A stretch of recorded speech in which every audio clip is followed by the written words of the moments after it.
Bien, adelante entonces. Sí, profesor, usted hablaba como que ramificaba dos materias más en cuanto se habla de una materia asignada. No en el sentido de la materia asignada como tal, sino que cuando se da la desmaterialización o la desuniversalización, está lo que es una materia que está adentro y otra materia que sería más o menos materia específica, que te hablo más o menos. Entonces, esa materia específica cabe en el sentido de, como decía ahorita, del dicho y el hecho, y la genérica, la que está adentro, sería a nivel ya de comprensión o algo por el estilo, para tener claro un poco eso. Ya. Entonces, cuando yo digo, por ejemplo, que el hombre es animal racional, adentro de la definición, animal racional, la palabra animal es genérica con respecto a racional. Entonces, la materia y la forma dentro de la especie es hombre, y dentro de la especie hombre está la materia que le hemos llamado intensiva, o también le hemos llamado, son lógicas las dos, la intensiva y la extensiva. También le hemos llamado de comprensión. Entonces, forman parte intrínseca de la definición. El hombre es animal racional. Entonces, se convoca al género, que es la materia, y la forma, la diferencia específica, que es la forma. El compuesto es la especie, hombre. Entonces, en toda definición siempre se busca lo que se llama la materia, la forma y el compuesto. En toda definición filosófica. La materia, la forma y el compuesto. La materia y la forma, dentro de la definición, son la materia de comprensión y la forma de comprensión. Son materia lógica de comprensión y la forma lógica de comprensión interna a lo que se llama la definición. También interna a la comprensión. Repito, le llamamos intensiva. Materia lógica intensiva, materia lógica de comprensión. Ahora bien, hablamos también de una materia que también es lógica, pero que no está dentro de la comprensión. Una materia que también es intramental, pero que no está dentro de la comprensión, está fuera de la comprensión.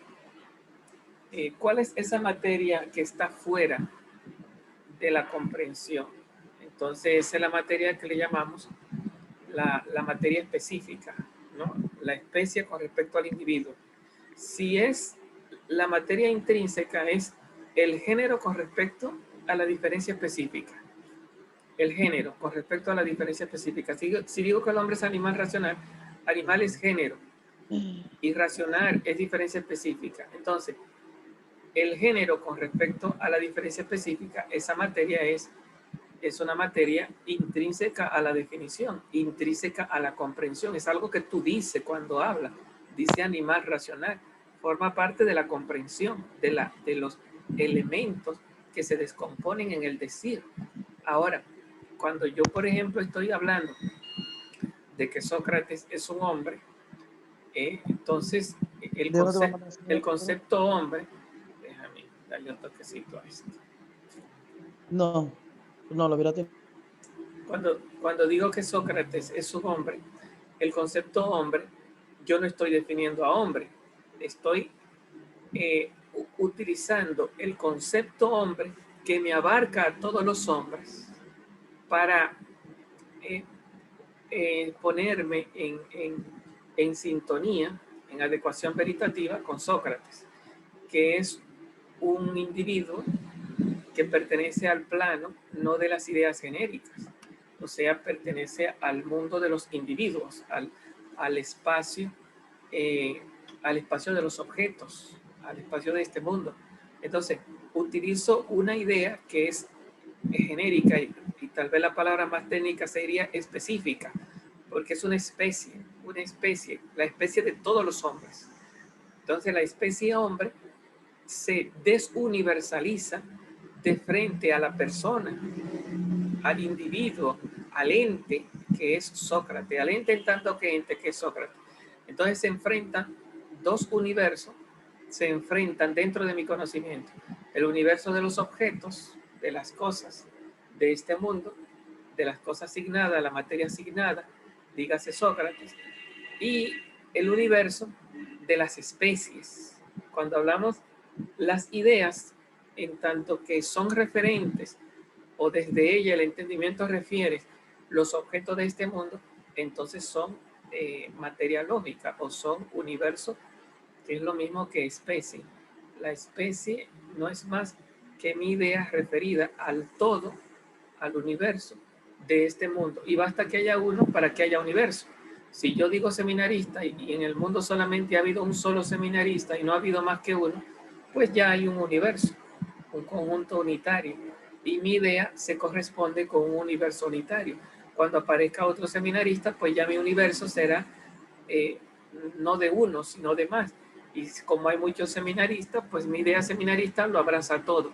Entonces, cuando yo hablo de seminarista, la palabra seminarista es específica con respecto a la familia, al grupo, específica no de orden sustantivo, específica de orden accidental, porque la palabra seminarista se sustenta en un ser humano, que es sustancia primera antes que el estudio para sacerdote, ¿no?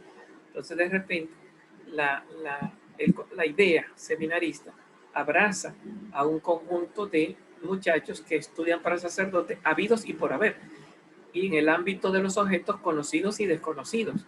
Los seminaristas que yo conozco están cubiertos por el concepto seminarista, y los seminaristas que yo no conozco también. Los seminaristas del mañana y del pasado, por eso puedo hablar de los seminaristas del mañana y del pasado, aunque no lo conozca de forma individual, de forma óntica, sí lo conozco de forma genérica, de forma lógica, de forma material, extensiva, se extiende a todo. Si no existiera un solo seminarista, ni pudiera haberlo, como en el caso de las sirenas o en el caso de los superhéroes, pues ya no hay especie. ¿Por qué? Porque no hay universo. Aunque yo diga los superhéroes, eso no entro en el espacio de los individuos sustantivos, sustanciales, en el espacio de la realidad. El espacio de la realidad es el espacio de la sustancia, de la existencia. Los superhéroes, dígase por ejemplo, los Vengadores, o dígase por ejemplo la Liga de la Justicia, los superhéroes pertenecen a un espacio compartido, porque tú me entiendes cuando yo te hablo de los superhéroes, ¿verdad? Pertenecen a un espacio compartido de comunicación, pero ese espacio compartido no es sustantivo ni accidental. ¿Qué digo sustantivo? Superman no es un superhéroe existente en sí, independientemente del conocedor. Por lo tanto, no es un objeto del conocimiento. No tiene la subsistencia, no tiene la sustancia y por lo tanto no pertenece al mundo de la realidad, al espacio de referencia de la realidad necesario para que haya conocimiento. Si yo muero, sé y entiendo que la gente, los animales, las piedras, permanecen a pesar de mí mismo. Si nosotros morimos, los seres humanos, Superman desaparece. ¿Por qué? Porque Superman pertenece a un espacio ficción, es una creación nuestra, no pertenece al mundo de la sustancia. ¿Qué significa sustancia? No existe en sí independientemente de nosotros. Por lo tanto, no es objeto y por lo tanto no es conocimiento, porque para ser objeto tiene que estar en el espacio de los objetos. El espacio de los objetos es el espacio de la sustancia. Por lo menos tendría que ser accidente para ser Superman es una realidad accidental, como cuento, pero no es una realidad accidental entendida como el color de una rosa, que es sustancializado, o sea, es un accidente. Un accidente es un nivel de existencia, existe en la rosa. La dureza de una piedra existe en la piedra. Entonces, lo que no es sustancia está sustancializado. La sustancia es lo que tiene existencia propia. Sustancializado es lo que existe en una sustancia. Entonces, las cosas para ser reales tienen que ser sustanciales, tienen que existir. Si no existen, no son sustanciales. Y si no se conocen como reales, como sustanciales en el mundo, a pesar del conocedor, porque tiene su propia existencia, pues lógicamente no hay conocimiento porque ya no estaríamos en el plano de los objetos. Entonces, los objetos, para que haya conocimiento tiene que haber objetos y tiene que haber el conocimiento de esos objetos, que son sustantivos. Si no, no hay conocimiento.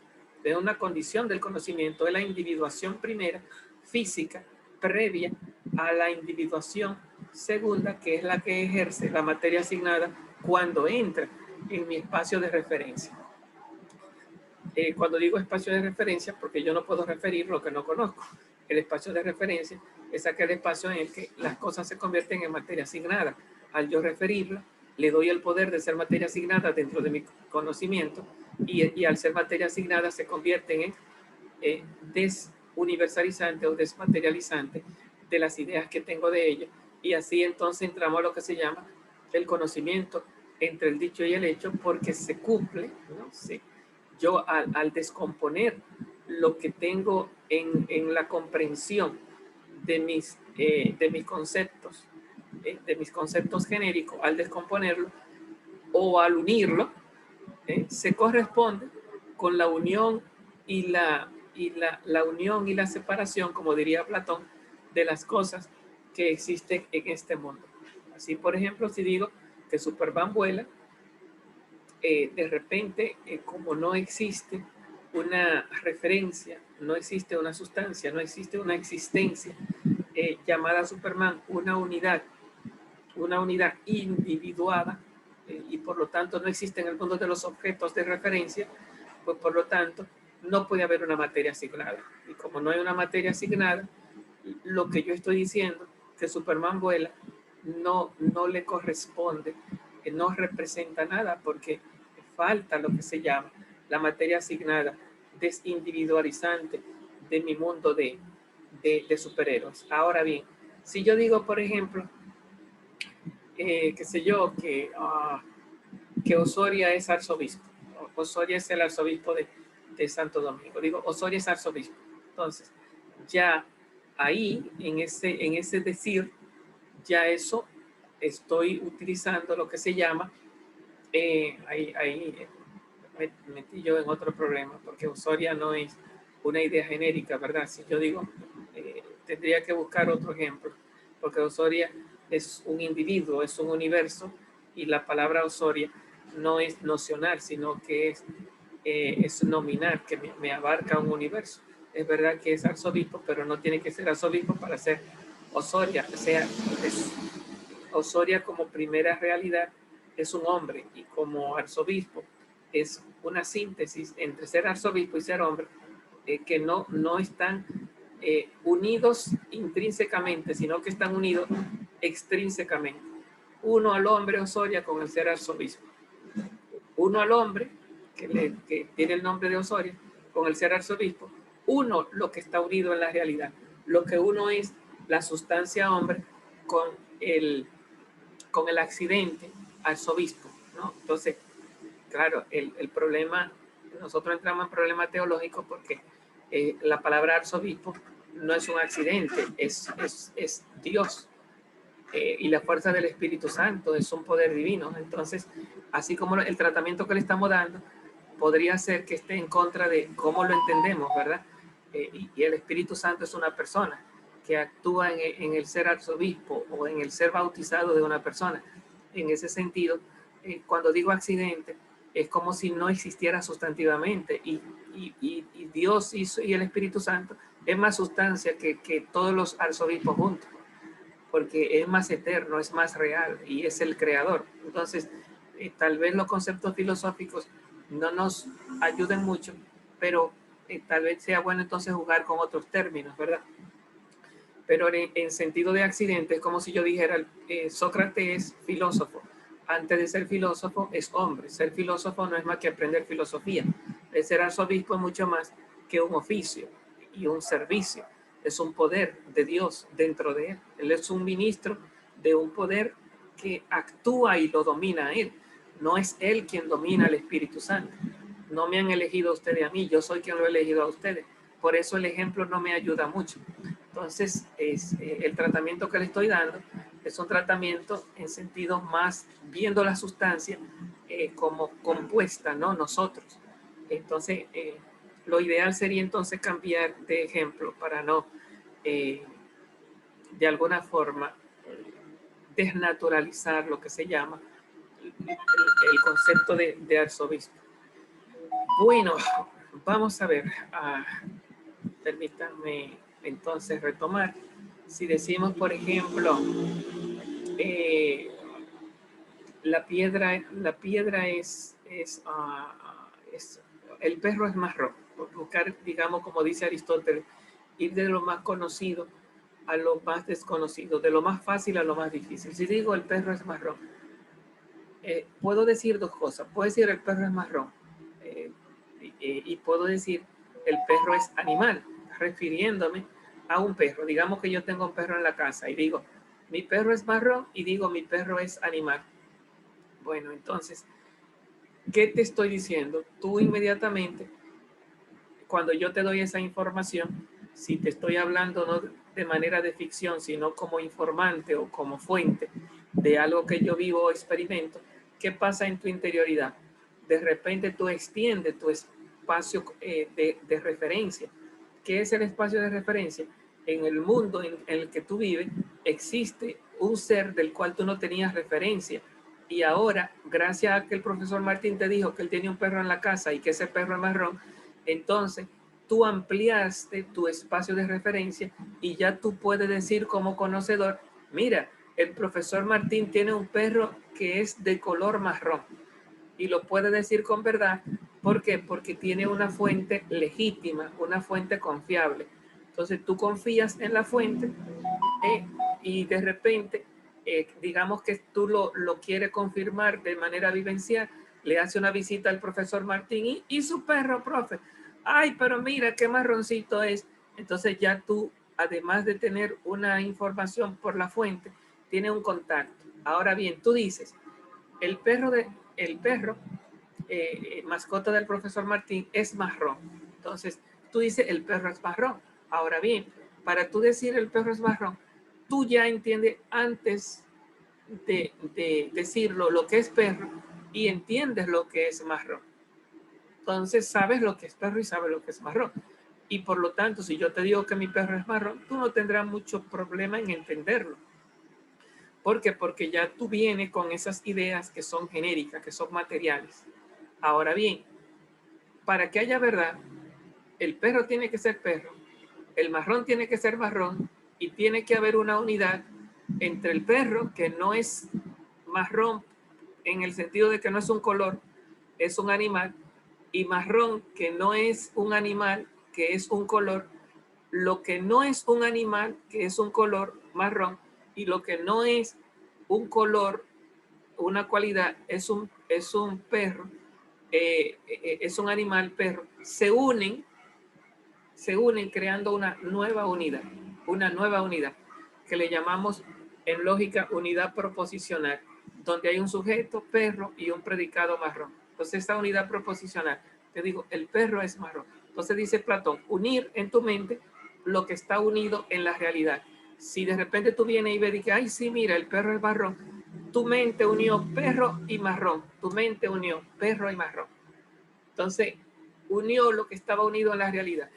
Si unió lo que estaba unido, hay verdad. Si separó lo que estaba separado, no, mi perro no es rojo. Y tú vienes y dices, pero realmente el perro no es rojo. Separa el rojo del perro. Cuando tu mente separa lo que está separado en la realidad, también hay verdad. Ahora bien, eso que tú unes o separas forma parte de la comprensión, no forma parte de la extensión, forma parte de la comprensión. ¿Qué es lo extensivo cuando tú estamos hablando de que el perro es marrón o de que el perro no es rojo? Hablando del perro del profesor Martín. La idea de perro que tú tienes en tu mente, que me abraza a todos los perros, está desuniversalizada con respecto a un solo referente, que es el perro mascota del profesor Martín. Entonces, ese perro está haciendo de materia asignada porque ya cuando tú hablas del perro, del profesor Martín, solamente hay un perro en tu mente. Esa idea que no se agota con el perro del profesor Martín, porque te cubre a todos los perros habidos y por haber, está desuniversalizada, está desmaterializada. Pero no solo la idea perro, sino también la idea marrón. Y no solamente la idea marrón, sino también la idea rojo, porque rojo es cualquier cosa. Y aquí está, de alguna forma, desuniversalizada, concretizada, en alianza con el perro. O la palabra marrón está desuniversalizada, concretizada, individualizada en referencia con el perro. Entonces, el decir, tú uniste lo que estaba unido, separaste lo que estaba separado, que son realidades que Kant le llama sintética, Aristóteles le llama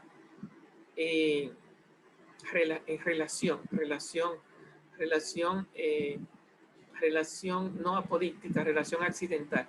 Cambiamos el ejemplo. Si tú dices, por ejemplo, el perro, mascota del profesor Martín, es un animal, bueno, claro, si es un perro, es un animal. No hay ningún perro que no sea animal. Puede ser no marrón, y yo entiendo que siga siendo un perro. El profesor tiene un perro que no es marrón, pero no puedo entender que el profesor tenga un perro que no sea animal, entendiendo perro como lo que normalmente entendemos, de forma, digamos, monosignificativa, con un solo significado, animal cuadrúpedo, ¿verdad? Mamífero, doméstico. Entonces tú dices, el perro es un animal. Bueno, es que tiene que serlo, porque si no, no es perro. Entonces es una condición sine qua non.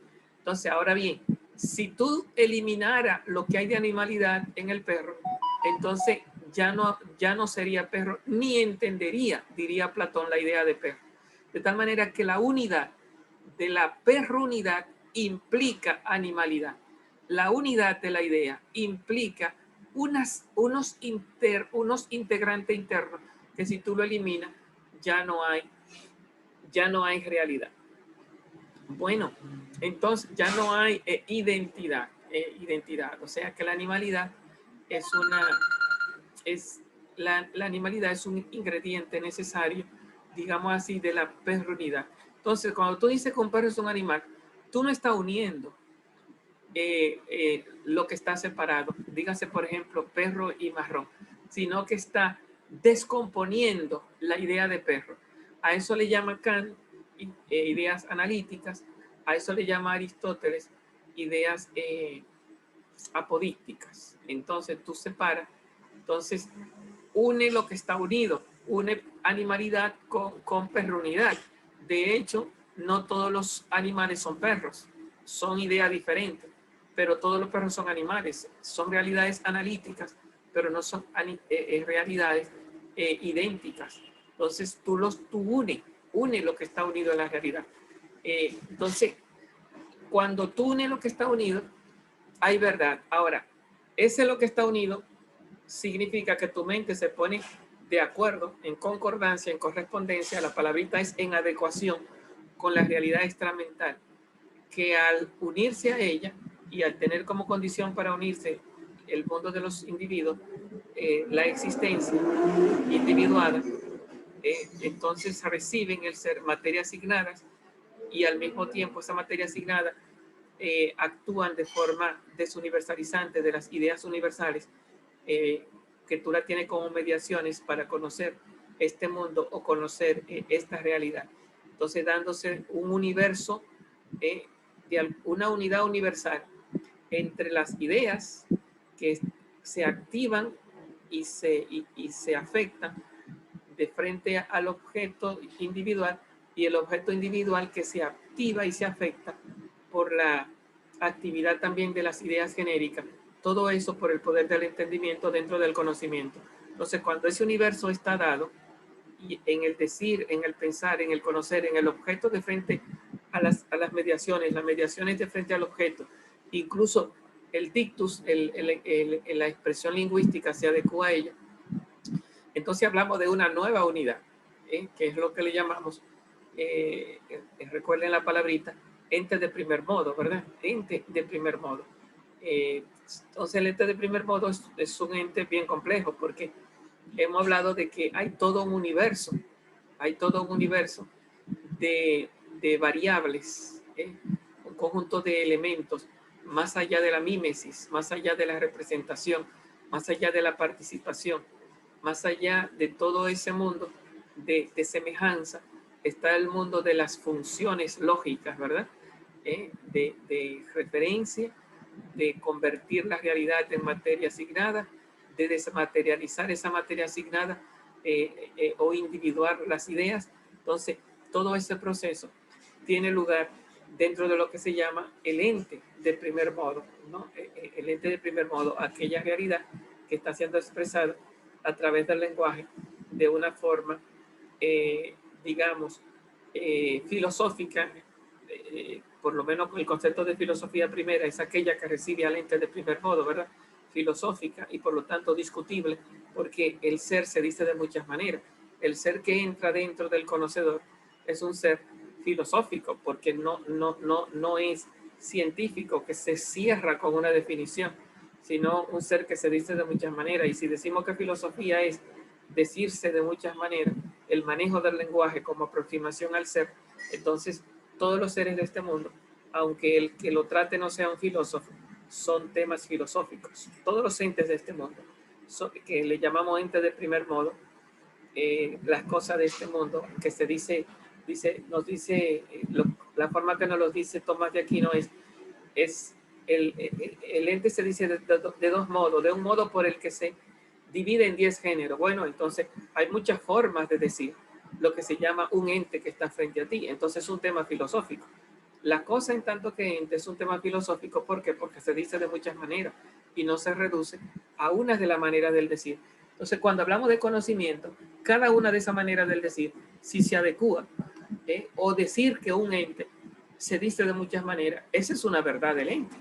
Una verdad, como diría Aristóteles, plural, una verdad múltiple con respecto a un individuo que está frente a ti. Entonces, cada ente es un tema filosófico. ¿Por qué? Porque se dice de muchas maneras. Entonces, la materia asignada es un ente de primer modo, la materia asignada. Es una realidad que entró en el espacio de referencia y que se conecta con las ideas, con el espacio intramental. El espacio extramental, que son los objetos de referencia, se conecta con el espacio intramental, que es el espacio lógico intramental, el espacio mental, ¿no?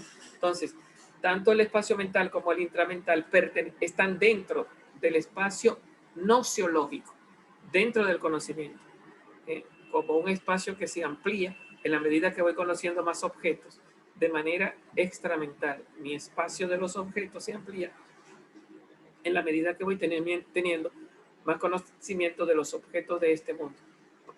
Bueno, nada, hay que ir entendiendo todo esto, ¿verdad? Realmente son esferas en las que se vive moviendo Tomás. Cuando terminemos de leer este acápite y pasemos al otro capítulo, pues no vamos a dejar de movernos en este mundo, ¿verdad? Lo intrínseco de comprensión, lo extrínseco de extensión. Lo extrínseco de extensión es materia. Lo intrínseco de comprensión, hay materia lógica, y lo extrínseco es materia con una nueva diferencia específica, que sería los entes los entes de primer modo, que se le llama materia asignada, que hacen a veces de diferencia específica de frente a lo que se llama las ideas, los conceptos que son específicos de frente a los individuos. Así como el género está de frente a la diferencia específica, la especie está de frente a los individuos. Repito eso. Así como el género, el género, que es la materia intrínseca, está de frente a la diferencia específica, que la diferencia específica es la forma intrínseca, ¿verdad? A la comprensión. O sea, dentro de la comprensión tenemos materia y forma. La materia es el género. El género con respecto a la diferencia específica es la materia con respecto a la diferencia específica. Y la diferencia específica es la forma intrínseca a la comprensión. Es la forma de la materia llamada género. La diferencia específica es la forma de la materia. La materia es el género y el género es la materia de la forma. ¿Sí? Ahora bien, ese mismo juego que hay entre la materia y la forma intrínseca es lo que encontramos a la luz de Tomás de Aquino en la especie con respecto al individuo. La especie es la materia extensiva, ¿no? Universal, que basta un individuo para que haya un universo, ¿verdad? La especie me refiere al mundo, al espacio de este mundo, y por lo menos tiene que haber un individuo. Si aparece un individuo, entonces ya hay un universo. Entonces, cuando hay un individuo, conocido o desconocido, en el nivel individual, pero conocido en el nivel genérico, yo hablo de los individuos de este mundo. Como están cubiertos por mi idea, entonces hablo de una nueva materia de orden noxiológico. Tal vez la palabra, en vez de lógico, la palabra sea noxiológico, la extensión es materia noxiológica. ¿Por qué? Porque abraza el mundo de los objetos. Si no hay objeto, no hay noxiología, no hay conocimiento. Entonces, al abrazar el mundo de los objetos, porque por lo menos se necesita que haya uno, entonces hay una nueva materia. Y así como el género es materia de frente a la diferencia específica y la forma es forma de frente al género, es forma mental de frente al género, de esa misma manera la especie es materia. Como el género es materia de frente a la diferencia específica, la especie es materia de frente a los objetos de este mundo, conocidos, ¿verdad? Por eso se le llama materia asignada, porque ya están conocidos como objetos individuales dentro del espacio de referencia. Ahora, esos objetos que ya entraron dentro de mi espacio de referencia hacen la base de forma, no forma, hacen la base de forma. ¿Qué hace la forma? La forma precisa y excluye, según el lenguaje de Tomás, o determina a la materia desmaterializándolo, desuniversalizándolo. Entonces, pues eso es lo que hace la materia asignada. Recibe la función en el momento que entra dentro de mi espacio de referencia, inmediatamente comienza a funcionar como forma desuniversalizante o desmaterializante de la especie. La especie es la materia con respecto a una nueva forma. ¿Cuál es esa nueva forma? La materia asignada. ¿Esa forma es intramental o es extramental? Es extramental. Estamos hablando de los objetos. Estamos hablando de la forma de este mundo que actúan sobre, estamos hablando de los objetos de este mundo que actúan sobre mis conceptos. Entonces, ¿por qué yo pongo a funcionar como forma, como si fuera una forma lógica, lo que es un objeto de este mundo? Porque las cosas de este mundo no son mis conceptos ni son mis ideas. Bueno, son mi objeto de referencia y son investidos de ese poder individualizante de frente a mis ideas por el poder que tiene mi mente de conocerlos. Entonces, es mi mente quien convierte las realidades de este mundo, cada realidad conocida, en materia asignada y por lo tanto la convierte en principio de individuación. Por lo tanto, hay una nueva unidad, una nueva forma que es la especie, una nueva forma que es la materia asignada y una nueva materia que es la especie en tanto que extensiva al mundo de los objetos de este mundo. Entonces yo digo hombre, como me abraza a todos los hombres de este mundo, esa es una materia específica, esa indeterminación. Y Sócrates, Pedro, Luis, Carlos son materia asignada de frente a esa materia genérica. Entonces esa materia asignada es una forma de frente a la materia específica que me desmaterializa o me concretiza, creándome un nuevo compuesto. La composición, digamos, de Sócrates hombre. Sócrates hombre, ¿verdad? Es mucho más que hombre, el Sócrates individual, pero mi idea de hombre está desmaterializada con el individuo Sócrates. Entonces, ese juego de unificar el objeto que está fuera de mi mente con la idea hombre que está dentro de mi mente, donde el objeto es forma y mi idea es materia, entonces esa nueva materia y forma necesaria para la definición, porque definir es descomponer entre materia y forma, ¿verdad? Definir filosóficamente es convocar el género próximo y la diferencia específica.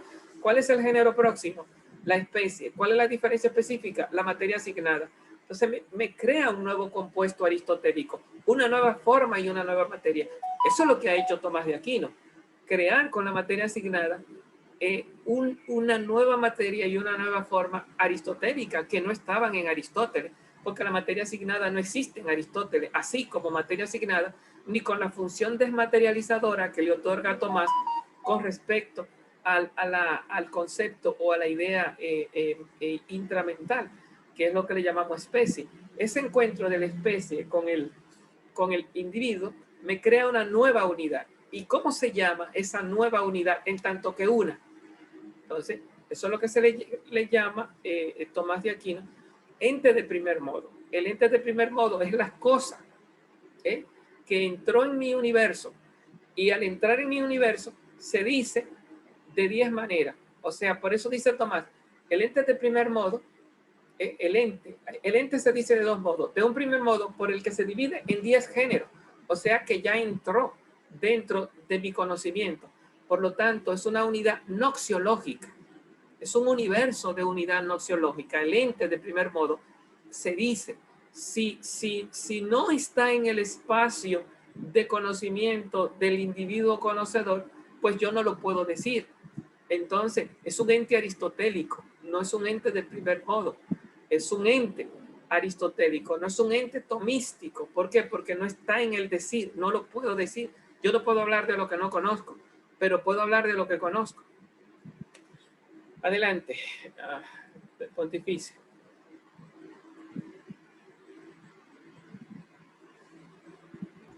Profesor, es con respecto al examen, ¿verdad? Es el miércoles para que me confirme. Entonces, ¿de qué forma usted lo va a hacer? ¿Te va a hacer preguntas? 2, 3, 4. Bueno, yo creo que las preguntas ya ustedes las tienen, ¿no?